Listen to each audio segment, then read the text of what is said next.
Perfect, just like that. Imogen smiled at the praise from her new boyfriend, Dr. Gabriel Davis. She still couldn't believe she'd somehow snagged his attention when she came to help her aunt around the farm during the fall. What did she do to deserve the easy affection of a sweet, gorgeous man with tattoos, who was in reality a big old softy? Whatever it was, she never wanted it to change. Good girl. Gabe stood watching from outside the round pen as Imogen worked with Fortune at Liberty. In the few weeks since she'd owned him, this was the first time she'd been allowed in the round pen alone since they'd started their horsemanship training, without her trainer, and it was a big sign of trust in both her and her unpredictable horse. The large horse snorted, the warm air from his breath creating a mist and making him look like he was blowing smoke out of his nose. The dragon stopped suddenly, dropping his shoulder, coming into the center of the Mustang pen when she lost focus. Her head snapped up and she raised a gloved hand, blocking his movement and pointing it to her left, asking the thoroughbred to move back to the rail. The flag in her right hand acted as an aid for her safety. She hadn't needed it yet, but that was a close call. Yes, very good. You need to always pay attention. He's going to test you, Gabe said. She clearly had lost focus for a moment, which was dangerous with an unpredictable horse like this, but redirected quickly. Imogen was a natural. He really shouldn't be surprised. Everything she did, she put in 110%, and there was a lot at stake for her now. It had only been a few short weeks since learning groundwork and positive reinforcement training with his Mustangs. Now that groundwork had become almost natural for her. It was time to let her work with her new horse and introduce the aids to him. Gabe had been working with him privately, teaching him the basics to prepare him. Now that Imogen was clear with her own aids, she and Fortune were growing together and building a better way to communicate.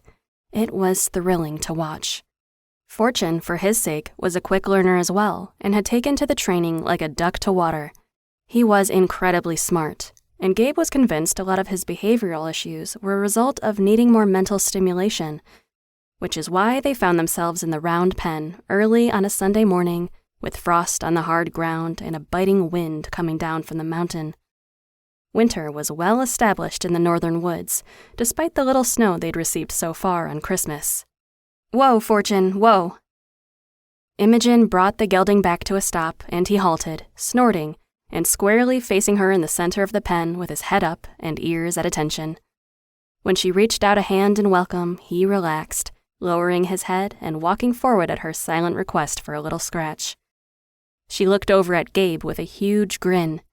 He's doing so well. He smiled in return, proud of them both. He is. You're doing well too. He entered the pen and walked to the center to lean down and give her a kiss. Positive reinforcement was good for everyone after all. Imogen smiled flirtatiously. That's because I have a very smart and patient teacher. She reached up to play with the hair at the base of his neck, peeking out from underneath the knitted wool cap that matched the blue of his eyes. How could she resist this man? He was as handsome as he was kind, dedicating his only day off to helping them. Gabe's dark hair curled slightly at the top of his coat. He'd let it grow a little longer since the holidays, and she loved it. She was becoming more comfortable with showing easy displays of affection. It didn't come easily to her, growing up in a self-contained family.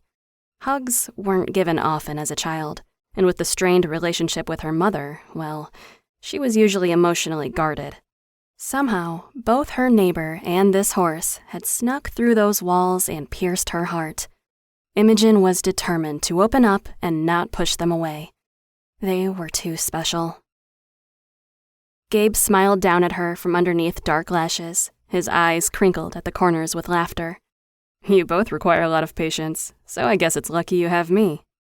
We are very lucky. Imogen's mood turned from flirtatious to a bit more serious. I mean it. You saved Fortune from going to rescue, or worse, be euthanized. You're a good man, Dr. Davis.